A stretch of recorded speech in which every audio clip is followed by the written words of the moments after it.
6장 1절에 보면 히스기야가 병들어 죽게 되매 아모스의 아들 선지자가 이사야가 그에게 나와서 이르되라고 합니다. 그러니까 모든 것을 다 잃어도 왕이어도 건강이 없어지면은 그냥 끝이에요. 옛날에 그 20대에 대학원 다닐 때는 아파서 못 나온 사람들이 없었거든요. 지금은 출석 부르면은 꼭 한두 사람은 입원해 있어요. 아파서 못 나오고. 그러니까 이제 뭐 40대 후반, 50대, 뭐 심지어 60대에서도 이제 늦게 공부하신 분들 계시다 보니까 꼭 이제 아픈 분들이 계시더라고요. 아, 이게 세월이 이게 가는구나. 이제 그런 생각을 좀 하게 됐는데요. 그런 얘기하면서 이제 건강이 안 좋으면 세상의 모든 것을 이뤘다라고 할지라도 아프면은 그냥 우리와는 상관없는 게 돼버리죠. 히스기야도 왕인데 몸이 아파 버리면은 또 죽을 때가 가까운 거죠. 하나님께서 이제 내가 죽고 살지 못하리라라는 사실에 대해서 이사야 선지자를 통해서 히스기야 왕에게 이야기하게 됩니다. 그 이후에 이제 반응이 나타나게 되는데, 여러분 왕인데 하나님이 너 이제 죽는다라면 뭐라고 하시겠어요? 저 죽을 때 기다리고 있었습니다. 아, 이제는 좀 살 만큼 살았으니까 이제 좀 가야겠습니다. 웬만하면 그럴 분 없을 거예요. 그냥 왕이잖아요, 왕. 왕이면은 조금이라도 더 좀 살기 위해서 힘쓰고 노력하지 않을까라는 생각을 좀 하게 되는데, 히스기야의 반응 자체는 2절에 보면 낫을 벽으로 향하고 여호와께 기도하여 이르되, 사람이 죽는다라고 했을 때는 인생 최대의 그 위기의 순간이잖아요. 죽음이 가까워왔을 때에 인생 최대의 위기의 순간이 오게 됩니다. 그랬을 때에 그 우리에 있어서 이제 삶의 반응 자체를 좀 생각해 볼 수 있게 되길 바랍니다.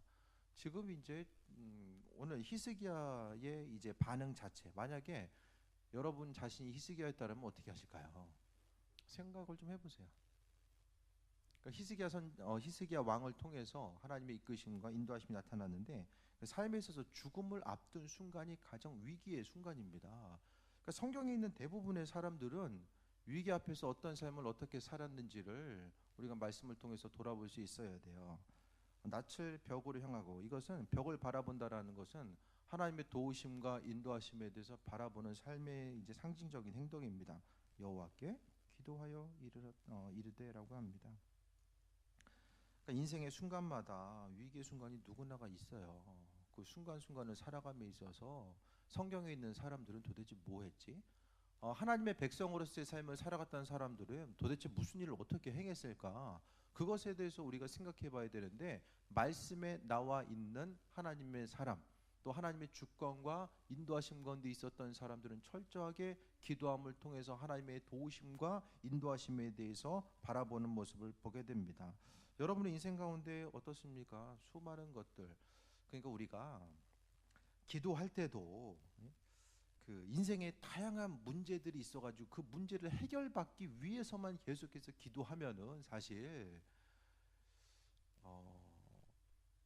나 중심적인 기도가 될 수밖에 없죠. 우리는 기도라는 것은 결국에는 내 자신의 문제를 하나님께 맡겨드리고, 우리는 나 자신을 벗어나서 하나님의 도우심, 그분의 뜻의 중심을 맞춰 나가면서, 그러니까 예수님께서 그 가르쳐 주신 기도, 주기도문 가운데서도 철저하게 하나님의 뜻, 하나님의 나라와 또 그분의 공의, 인도하심, 거기에 이제 기도의 제목이 많이 맞춰져 있어요.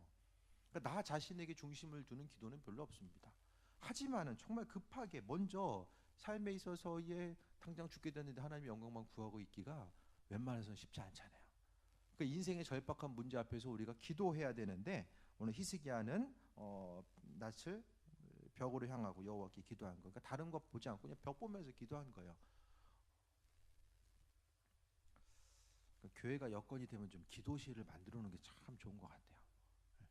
기도실을 이제 개인 기도실도 좀 해놓고 기도할 수 있는 그렇게 좀 만들어 놓으면은 참 좋지 않을까.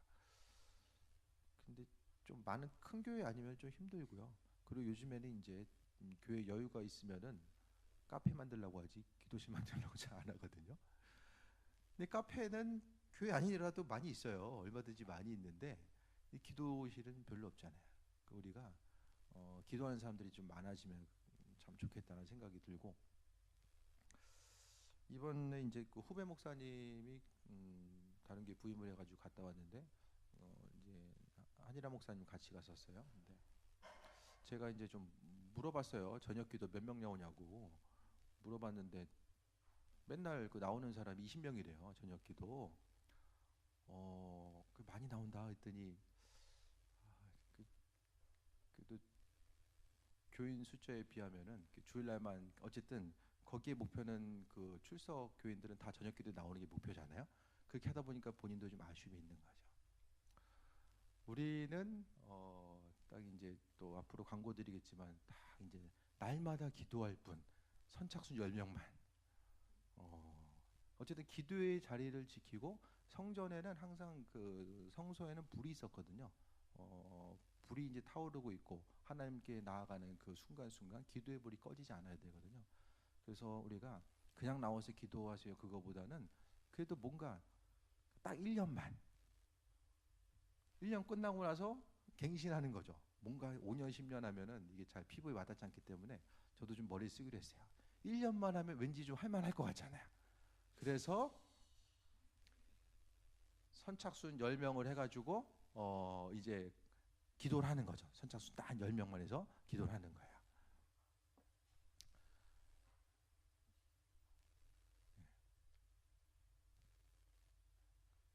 그 권사님 자꾸 뒤돌아보니까 까먹잖아요. 제가 말씀드렸잖아요. 뒤돌아보지 말라고. 그냥 없는 셈 치고 그냥 앞에 보시면 돼요. 선착순 10명.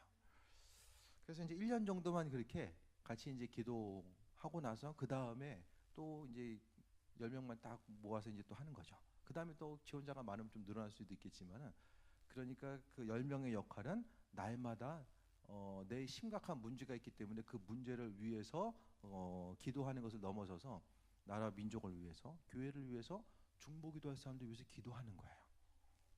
전심을 다해 기도하는 거죠. 그러면 그 1년의 순간을 통해서 스스로 기도하면 하나님을 경험할 수밖에 없거든요. 하나님을 경험하고 또 그 다음에 이제 그 하나님께서 일하시고 인도하심에 대해서 비추고 나아가는 거죠.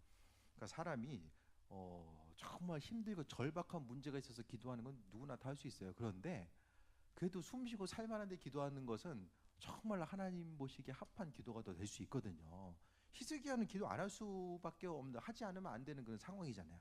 그런데 이렇게 기도하면은 문제가 뭐냐면은 나를 벗어날 수가 없어요. 끊임없이 내 기도만 하게 되거든요. 그러니까 주일날 또 광고 드리겠지만은 그렇게 여러분이 기회가 있을 때 자원하는 마음. 그 10명의 기도는 제가 안 빠지고 기도할 거예요. 그 10사람 위해서. 수건이 들이면 그래도 뭔가가 좀 메리트가 있어야 되잖아요. 10명의 특권.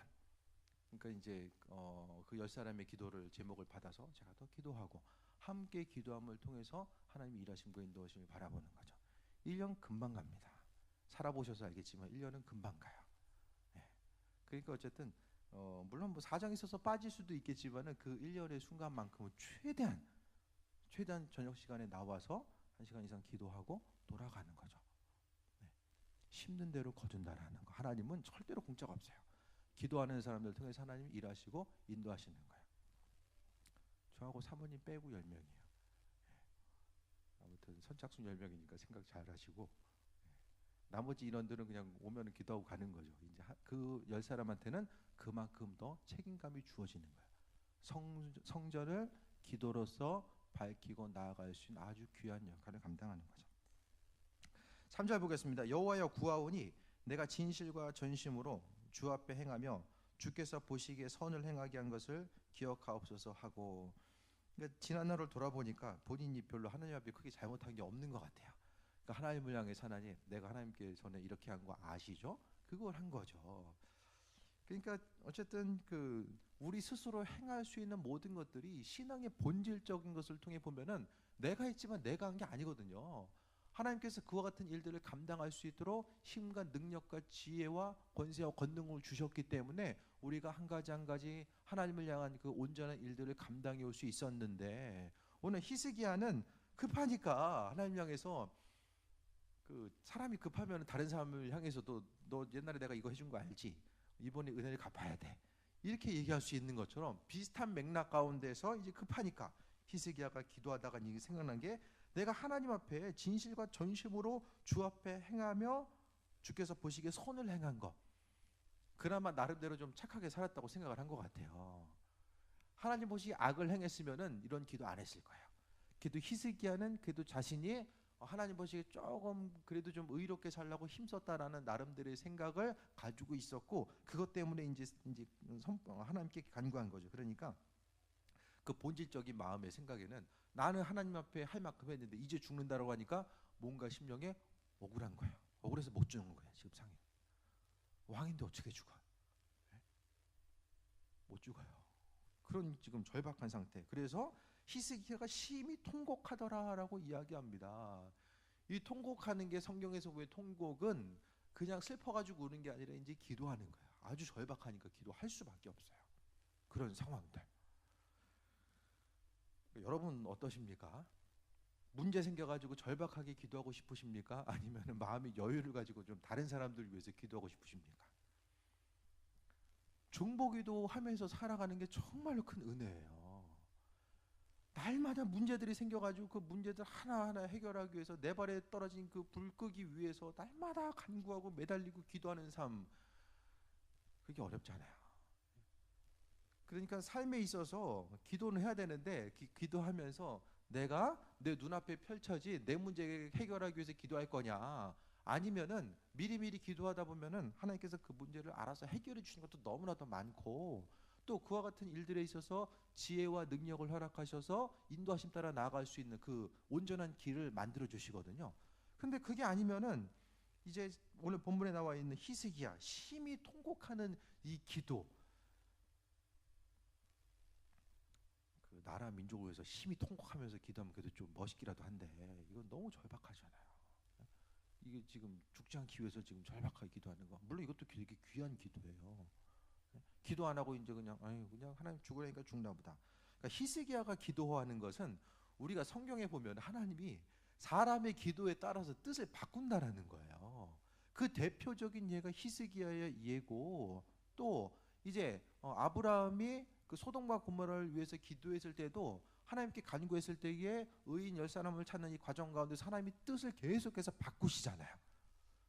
그러니까 하나님은 철저하게 계획을 갖고 계시고 그분의 뜻 가운데 우리를 한 사람 한 사람을 그분의 계획에 맞춰서 순차적으로 따다닥 만들어가는 그런 큰 뜻은 그렇게 맞춰가 있지만은 많은 부분에 있어서 하나님은 그분의 뜻을 바꿔주세요.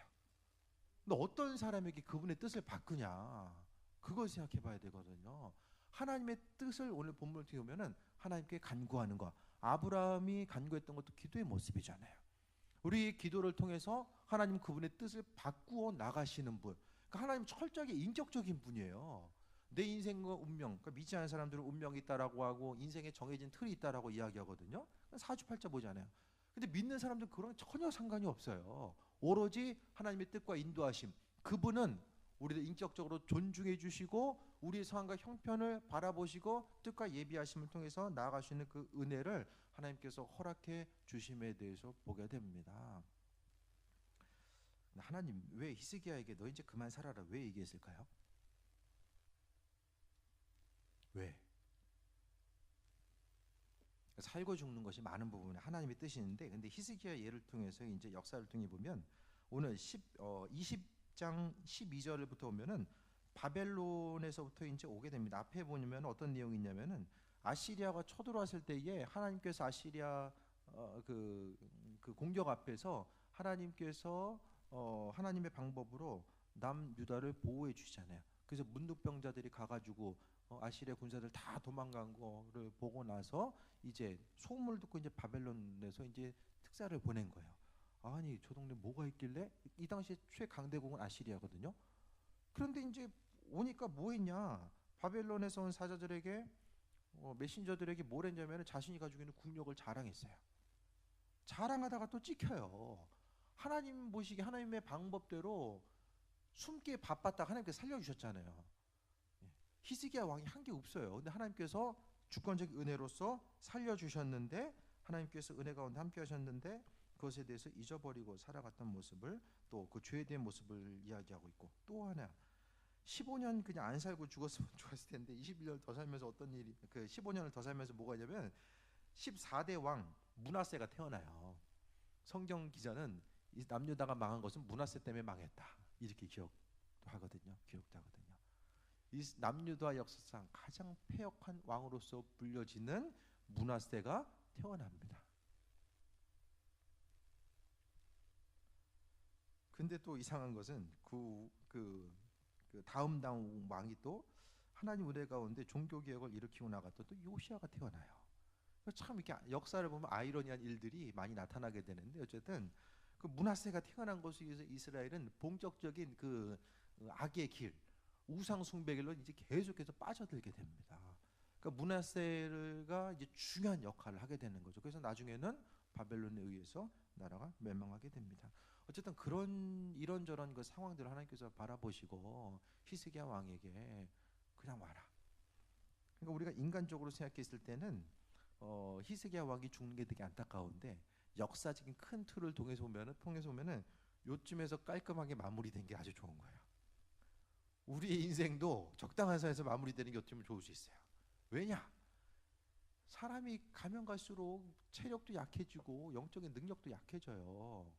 그래서 사람들이 보면은 주님 앞에 존귀하게 쓰임 받던 사람들도 마지막 순간 가가지고 돈과 명예, 그 여러 가지 것들을 버리지 못해가지고 거기, 그러니까 옆 사람은 딱 보면은 저 사람은 저거 안 했으면은 끝까지 쓰임 받을 텐데, 이제 교단 내에서도 어떤 그 직임을 받아야 되는 순간이 있잖아요. 그런데 지금은 하면 안 되는데 그거를 행하고자 했을 때에 맡았어요. 그런데 맡고 나서 그거 안 했으면 더 존귀하게 쓰임 받았을 텐데, 그 맡은 것으로 인해서 막 1,000명 모였던 교회가 100명 모이게 되고, 막 마지막 순간이 정말 힘들게 어렵게 되는 거. 그 지금도 이제 뭐 다른 교회들 보면은 이제 세습 문제 때문에 그거 아니었으면 정말 깔끔하게 마무리됐을 텐데, 세습 문제가 걸리는 바람에 마지막 순간이 정말로 진탄받는 그 모습으로 마무리되는 거. 이런 예들이 많이 있거든요. 그러니까 사람이 다 지금은 몰라요. 지금은 내가 하나님 앞에 의롭게 끝까지 쓰임 받을 것 같은데 아무도 모른다라는 거예요. 그러니까 사단은 계속해서 공격하고 사람이 뭐 하나 그냥 적당하게 씌워버리면은 뭐가 뭔지 좌우를 분별할 수가 없어요. 그러니까 하나님께서 어떻게 보면은 히스기야에게 오라고 한 게 그래도 그에게 베풀어질 은혜가 아니었을까라는 생각을 이제 해보는 거죠. 이제 이게 이제 역사를 살아보니까 그 역사의 기록 가운데 나타나는 거죠. 그러니까 생명도 하나님의 주권 가운데 있고 모든 것이 다 그분의 은혜 가운데 있게 되는데, 그래도 어쨌든 간에 만약에 이제 히스기야가 15년을 연장 받았으면은 하나님께서 살려주신 이유가 있겠지라고 하고 더 정신 차리고 하나님께 집중을 했어야 되는데, 그러니까 모든 것이 쉽고 편안하고 잘 될 때, 그러니까 오늘 본문에서 보면은 강대국이었었던 아시리아를 물리친 이후예요. 그 이후. 그러니까 그 히스기야의 주가가 최고점이 있을 때거든요. 오죽했으면 바벨론에서, 예?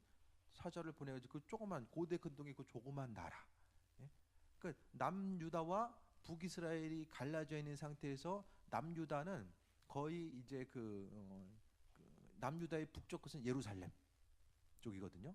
그러니까 예루살렘으로부터 이제 아래쪽 하면 거의 다 광야예요. 국력의 자원이나 국력의 그 대부분은 열이면 팔은 위쪽에 있어요. 북이스라엘에 있어요. 그래서 북이스라엘은 먹고 사는 데 별로 지장이 없었거든요. 그러니까 먹고 살만하니까 하나님 찾지 않고 우상숭배 계속해서 한 거예요. 남쪽은 자원도 없고 아무것도 없어요. 고작 있는 것은, 남쪽에서 있는 것은 여리고 소돔과 고모라가 있었던 그 지역, 요단강이 흐르는 그 지역 빼고는 별로 이렇게 영향가 있는 땅이 없었어요. 뭐 서쪽과 뭐 회안 쪽도 좀 있겠지만은. 계속해서 보겠습니다. 4절 보겠습니다. 이사야가 성읍 가운데까지도 이르기 전에 여호와의 말씀이 그에게 임하여 이르시되라고 합니다. 하나님께서 빨리 그래도 응답을 해주셨어요. 얼마나 통곡하면서 기도했길래, 예? 이렇게 빨리 응답을 해주셨을까? 절박한 거죠. 예? 그러니까 금식 기도하는 것도 하나님 내 절박합니다. 예? 그래서 5절에 너는 돌아가서 내 백성의 주권자 히스기야에게 이르기를 왕의 조상 다윗의 하나님 여호와의 말씀이 내가 내 기도를 들었고 내 눈물을 보았노라. 눈물 흘리면서 기도한 거예요.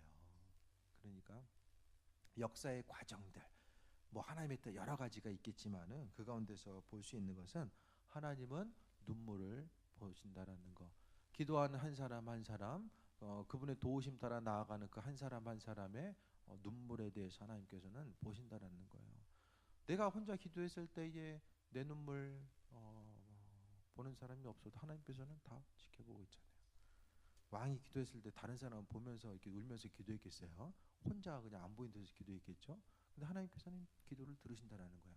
그러니까 사람이 기도하는 것보다 훨씬 더 그냥 빨리 다른 방법으로 움직이는 게 훨씬 더 빠르고 수월한 방법이다라고 생각할 때가 있거든요. 하지만은 성경을 통해 보면 하나님께 기도하는 것이 가장 큰 빠른 방법이었음을 이야기합니다. 눈물을 보았노라 내가 너를 낫게 하리니라고 합니다. 결국 그 하나님의 뜻과 인도하심이 있었지만은 오늘 본문에 나와 있는 성경의 내용만 보면은 히스기야가 죽을 힘을 다해서 기도했는데 오래 하지도 않았어요. 계속해서 기도한 거죠. 기도했더니 그러니까 그래도 조금은 하나님 앞에 합한 자로서의 삶을 살고자 하고 하나님 보시기에 선한 삶을 살고자 하는 그 모습 가운데서 기도한 거죠. 그랬더니 하나님께서 내 기도를 듣고 보는 거. 그러니까 하나님은 우리의 삶을 보고 듣고 계신 거예요. 어디서 뭘 하는지에 대해서 하나님은 보고 듣고 계시고 그분의 뜻과 인도하심을 비치신다라는 것에 대해서 말씀하고 있습니다. 그러니까 기도의 자리를 지키는 게 얼마나 중요한가 그 부분을 생각해 봐야 돼요. 그러니까 10명 기도하는 사람 보이는 거는 주일 낮에는 광고할 필요도 없어요. 어차피 저녁 예배 나오신 분들이 기도하지 뭐 낮에 나온 사람이 기도 안 하거든요. 우리가 생각했을 때 기도의 자리를 지키고 나아가는 거 이게 얼마나 귀하냐. 인생 가운데서 하나님은 우리의 삶을 보고 듣고 계시는데 더욱더 기도하는 그 한 사람 한 사람에 대해서 하나님은 집중하고 계신 거예요. 내 기도 그냥 기도했을 때에 그 허공을 가르고 날아가는 거 아니야? 때로는 기도하면 어떻게 돼요?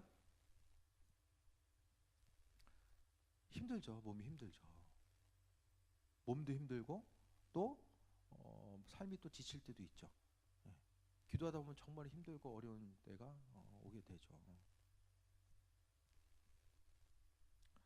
제가 지금 목하고 이제 어깨가 좀 뻐근한 지가 좀 오래됐어요. 기도하면서 별로 많이 한 것도 아닌데 이제 한 자세로 좀 이제 있다 보니까 이게 이런 좀 통증이 이제 오는 거예요. 남들은 뭐 일해서 통증이 오는데 저는 기도를 몇 시간씩 계속 연속으로 한 것도 아닌데 이렇게 좀 있더라고요. 기도하다 보면은 몸도 힘들고 그러다 보니까 저기 주한감리교회 있죠. 그 원로 목사님은 후배 목사님들한테 무릎 꿇고 기도하지 말라 그래요. 그분이 이제 기도하면서 무릎을 많이 또 손상을 당해서 뭐 그런 얘기도 했다고 하는데 어쨌든 몸과 마음이 힘들 때가 있어요. 힘들 때가 있거든요. 하지만은 중요한 건 사도 바울이 그랬던 것처럼 몸과 마음이 힘든 것보다 더 중요한 게 하나님의 시선이 그 안에 있는 거죠. 보고 듣고 있잖아요. 놀고 먹을 때 보고 계신 것보다 좀 기도할 때 보고 계신다는 표현이 좀 더 은혜롭잖아요. 그렇죠? 어디서 무엇을 하든지 간에 하나님이 기도할 때면 지켜봐 주고 계시고 뭐 어디서 놀 때는 안 보시는 분이 아니에요. 항상 어제나 오늘이나 동일하게 우리를 지켜봐 주고 계신 분이 그분의 은혜입니다. 그래서 하나님 약속하고 계세요. 내가 3일 만에 여호와의 성전에 올라가겠고 내가 내 날에 15년을 더할 것이며 내가 너와 이 성을 아수르의 왕에서 구원하고 내가 나를 위하고 또 내 종 다윗을 위함으로 이 성을 보호하리라 하셨더라. 하나님이 약속하시고 은혜 더하셨는데 거기 빠지지 않은 이름이 다윗이 있어요. 하나님은 다윗에게 약속하셨잖아요. 너 후손을 통해서 나라가 견고하게 더 세워질 거야.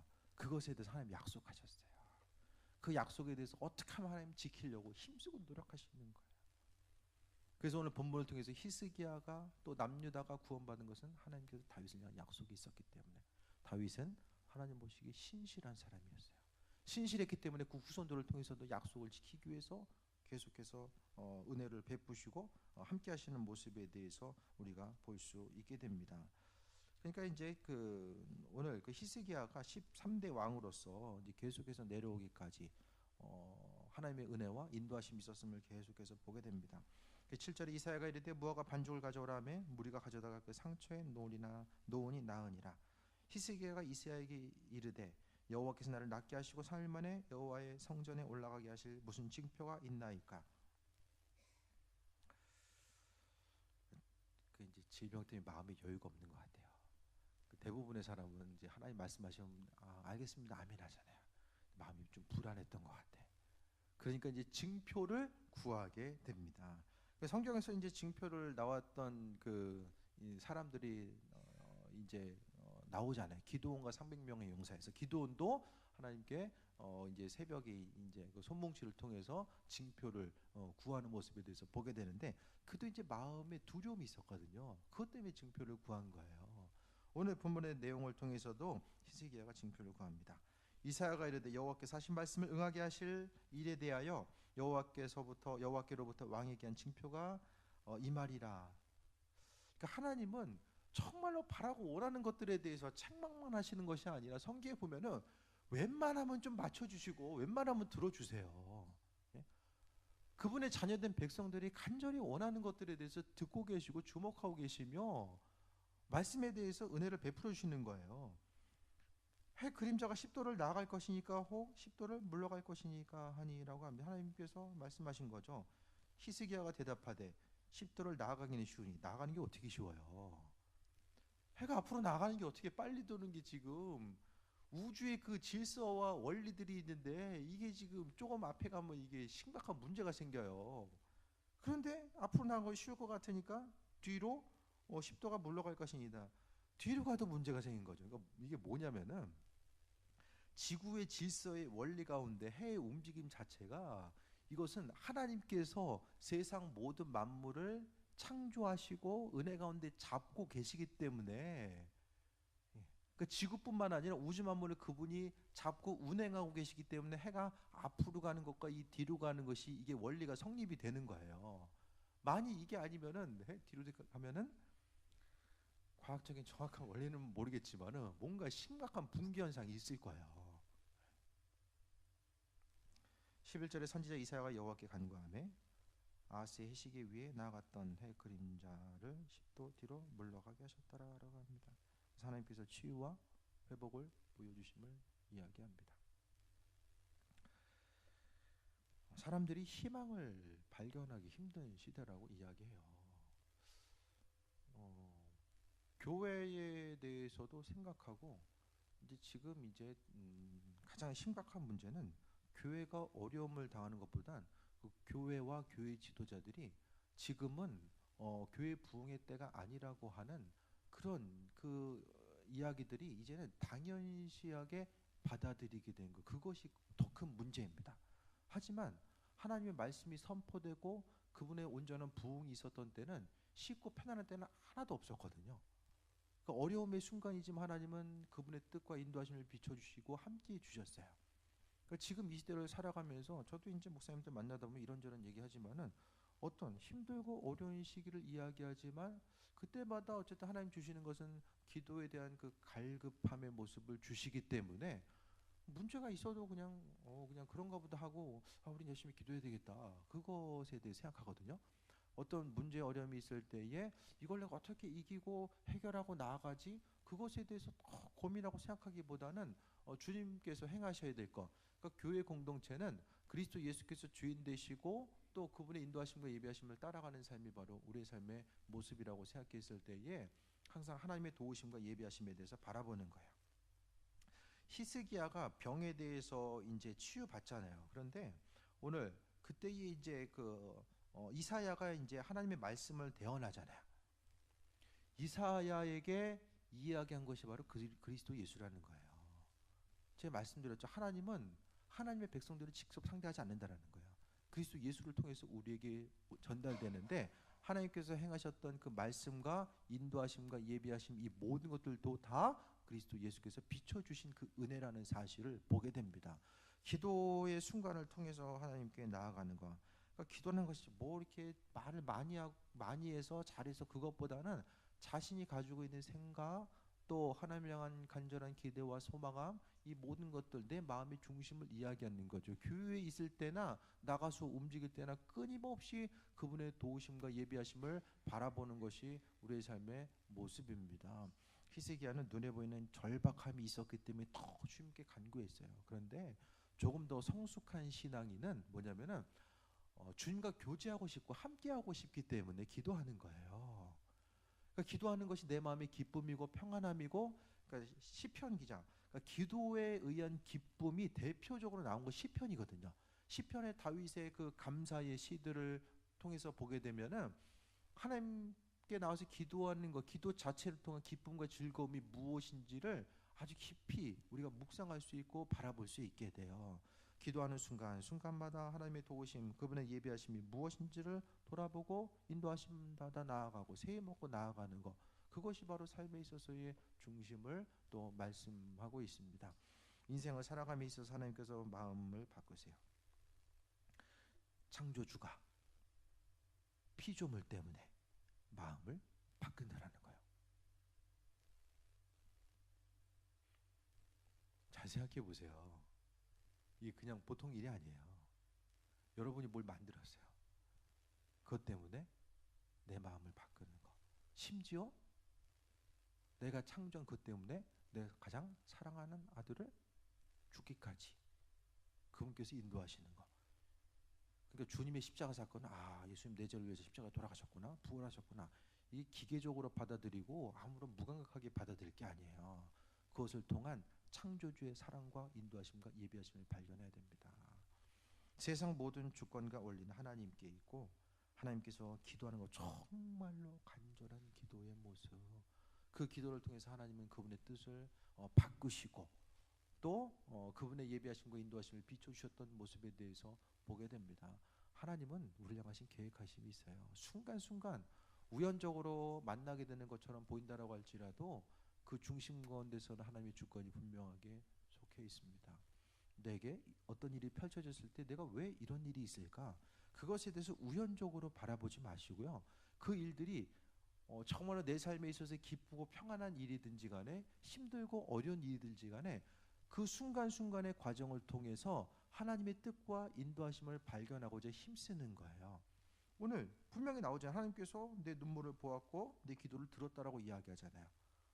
하나님의 시선은 항상 우리를 향해 있어요. 그렇기 때문에 우리를 향하신 그분의 뜻과 인도하심이 무엇인지를 바라보고 삶에 있어서의 순간순간마다 인도하심이 어떻게 살아갈 수 있을까? 그분의 뜻이 무엇일까? 하나님이 낯선 분이 아니라 내 삶을 통해서 오늘 하루도 개입해 오셨어요. 그분의 주권 가운데 오늘 우리가 하루를 살아온 거예요.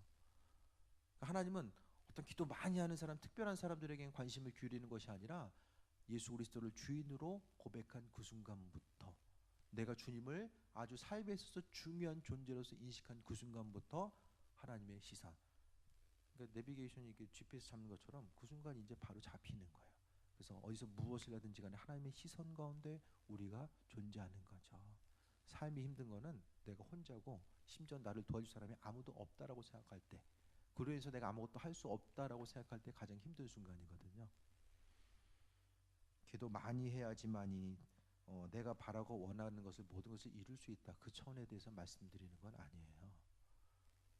기도의 순간을 통해서 하나님과의 온전한 관계성이 형성이 되고 친밀하니까 내 문제 하나님께서 알아서 해결해 주시는 거예요. 정말로 갈급한 문제 하나님께서 알아서 해결해 주시고 나는 하나님의 뜻에 집중하는 거죠.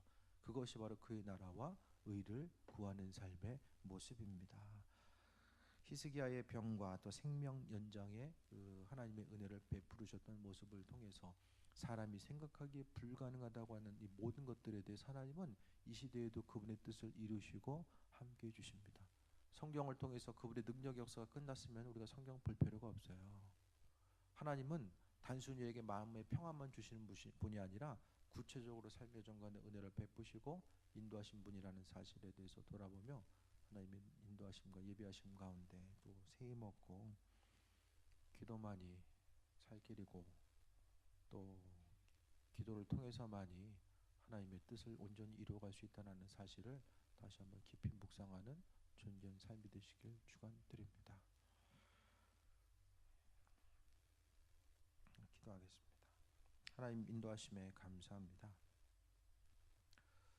해야 될 것들도 많고 봐야 될 것도 많고 들어야 될 것도 많은 것이 바로 우리 삶의 모습입니다. 하지만 정말로 중요한 것, 보고 들어야 되고 말해야 될 것이 무엇인지를 하나님 깨달을 수 있는 은혜를 베풀어 주옵소서. 시간이 너무나도 빨리 지나갑니다. 하나님, 시간이 지난 후에 아버지는 후회하는 삶이 되지 않게 하여 주시며 날마다 주님과 동행함을 통해서 세임 얻고 하나님의 선하신 뜻과 인도하심을 이루어 나가는 그 귀한 삶이 되게 하여 주옵소서. 그리스도 예수께서 우리에게 생명 되십니다. 아버지 하나님, 세상과 다른 것 바라보고 다른 것 기웃거리지 않게 하시고 오로지 주님께서 부르심의 자리에 나가서 전심으로 아버지 바라볼 수 있는 그 은혜를 우리에게 허락하여 주옵소서. 함께 하심에 감사드리며 예수님의 이름으로 기도했습니다.